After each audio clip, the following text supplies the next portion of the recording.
Welcome to the deep dive. Today we're tackling a topic, screen fatigue. I think pretty much everyone listening knows what we're talking about. Oh, definitely. It's just part of modern life now, isn't it? Screens are everywhere. Right. Phones, computers for work, then tablets, TVs. Yeah, you wake up with them, you wind down with them, constant interaction. Exactly. And, while being connected is great in some ways, there's definitely a downside. How it makes us feel. That collection of symptoms, yeah. Tired eyes, headaches. Feeling mentally foggy, maybe less productive, and then the worry about, long-term stuff, eyesight, sleep. Absolutely. So our mission today is to really unpack what's going on with screen fatigue. And find some practical tips. Exactly. Practical strategies you can actually use to get some balance back, focusing, like you said, on eye health and sleep. Okay, great. And we've got some solid sources for this. We're looking at Combating Screen Fatigue and Restoring Balance by Dr. Suchrita Ramvishnoi. And also drawing from the Lifelines by Supremedic episode, Screen Fatigue and Eye Health, which also features Dr. Vishnoi. Perfect. So let's dive right in. What is screen fatigue technically? What are we actually talking about? Well, the simple definition is it's a group of symptoms. Screen fatigue, or you might hear digital eye strain. Same thing. Pretty much interchangeable, yeah. It's what happens after you've been staring at a digital screen for a long time. Your body kind of saying, enough. It's more than just eyes feeling a bit tired, right? The sources mention quite a range of things. Oh, absolutely. Yes, eye strain is central, that heavy feeling, maybe itchy, burning, dry eyes. That's a big part of it. Mm-hmm. But it often comes with friends. Headaches are really common. Why headaches specifically? Often it's down to that sustained focus, tensing muscles without realizing it. Plus, you might get blurred vision, especially right after you look away. Yeah, I've had that. And definitely the neck and shoulder ache after a long day at the computer. That's part of it too. Precisely. That posture we tend to fall into.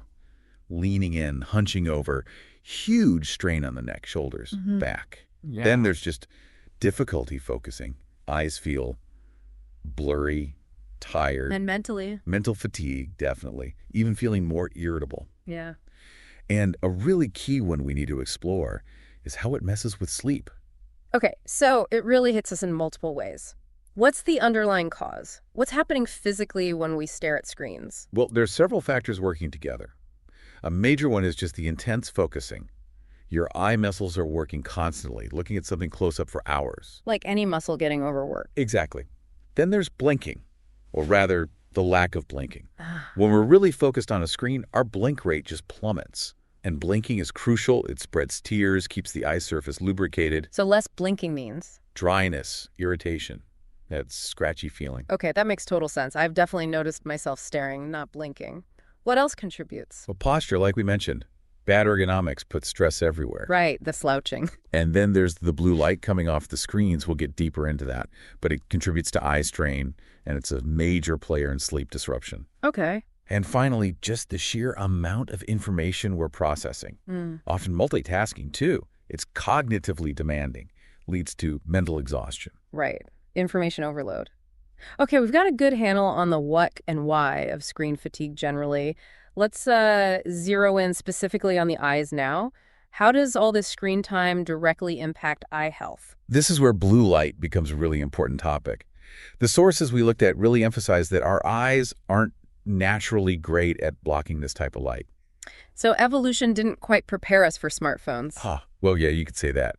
We evolved with sunlight, which has blue light, but the close-up concentrated dose from screens is different. It's a different kind of challenge for the eye. What's special about blue light hitting the eye? Because it's not easily filtered by the cornea and lens, it travels deeper into the eye, right to the retina. That's bad. Well, there's ongoing research, but the concern highlighted by Dr. Vishnoi and others is the potential for long-term damage.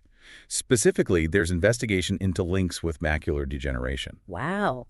Okay. Now, more research is definitely needed for conclusive proof, but it's flagged as a reason to be, cautious, to manage exposure proactively. That's sobering. What about the more immediate things, the stuff we feel day to day? Yeah, the immediate impact is usually that increased eye strain. Your eye muscles are just working overtime, focusing, refocusing, adjusting to brightness, tracking text and images. Constant adjustments. Exactly. It leads to fatigue, that tired, achy feeling. And circling back to blinking. The dryness again? Yes. The reduced blinking leads straight to dry eye symptoms. Discomfort, gritty feeling, sometimes even that intermittent blurry vision. And you mentioned the sleep connection with blue light being critical. How does that work exactly? It's all about our circadian rhythm, our internal body clock. The sleep-wake cycle. Precisely. Blue light exposure, particularly in the evening hours, sends a signal to our brain that it's still daytime. Uh-oh. Yeah, it suppresses the release of melatonin. Melatonin is the hormone that tells your body, okay, time to wind down, prepare for sleep. So less melatonin means? It's harder to fall asleep, and the sleep you do get might be lighter, more broken up. It really impacts overall sleep quality. Okay, knowing all this definitely makes you want to do something about it.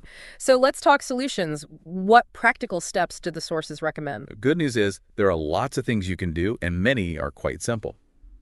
One of the most famous is the 20-20-20 rule. Right, I've heard of that one. Remind us how it works. Super easy to remember. Every 20 minutes, you're looking at a screen. Okay, Take a 20-second break got it. and look at something at least 20 feet away. Okay. So just shift your focus far away for a bit. Exactly. Yeah. Gives those focusing muscles in your eyes a chance to relax, reduces the strain. Simple but effective. What else can we do while using screens? Consciously blink more. Sounds silly, maybe, but because we automatically blink less when concentrating. You have to make yourself do it. Yeah, just reminding yourself periodically. Helps keep the eyes moist, fights that dryness. Makes sense. Yeah. What about the physical setup? Our desk, our chair. Oh, huge impact. Ergonomics are key. The ideal setup is screen at or just below eye level. Not looking up or down too much. Right. And about an arm's length away. An adjustable chair with good back support helps maintain better posture. Which helps the neck and back strain. Exactly. And think about lighting, too. You want to minimize glare on your screen. Reflections make your eyes work harder. So maybe position your desk so the window isn't reflecting right on the screen. Precisely. Or use blinds. Adjust room lighting. Good tips. Wow. And the screen settings themselves. Anything there? Yes, definitely play with those. Lowering the brightness, especially if the room is dim, can make a big difference. So it's not blasting you. Right. And use those blue light filters or night mode settings, especially in the evening. Does that really help?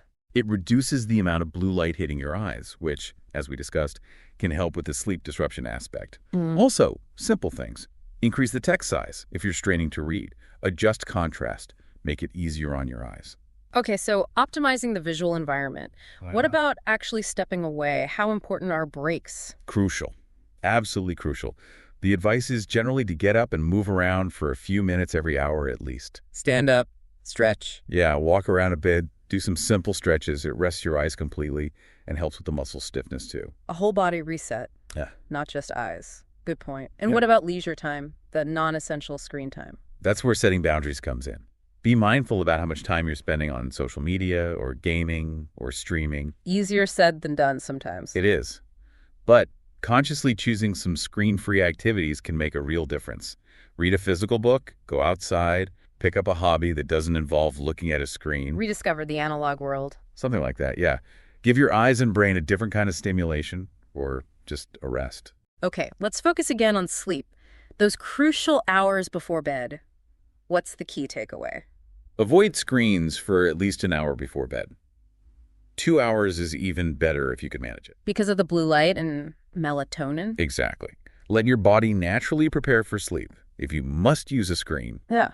consider blue light blocking glasses, or at the very least, make sure those night mode filters are on. And build a routine. Yes. A relaxing pre-sleep routine. Reading a real book, maybe a warm bath, some quiet music, anything calming that doesn't involve a screen. Train your body that it's wind down time. Good advice. What if your eyes are already feeling dry and irritated right now? Any quick fixes? The artificial tears can definitely help, lubricating eye drops. Any specific kind? The sources often suggest preservative-free ones if you're using them regularly, as preservatives can sometimes cause irritation for some people with frequent use. Okay, good to know. And blue light glasses, you mentioned them for evenings. Are they generally helpful? They might be beneficial, especially for people who really do have long screen hours day in, day out. They're designed to filter that specific wavelength of blue light. So could reduce strain and maybe help with sleep? Potentially, yes. It's an option to consider if you're struggling despite other measures. Gotcha. Anything else proactive we should be thinking about? Yes, absolutely. Don't skip regular eye exams. A comprehensive checkup is really important. Why specifically in relation to screen time?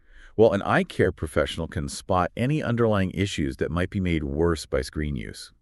Plus, they can give you tailored advice based on your specific eye health and how much time you spend on screens. Personalized recommendations. Makes sense. It really is a combination of things: habits, environment, professional care. Great. It's not just one magic bullet. It's about being mindful, taking these different steps. Exactly. Proactive mitigation. This has been super helpful. It really clarifies how much screens impact us and, importantly, what we can do about it. So as we kind of wrap this up, what's the main message you want people to take away?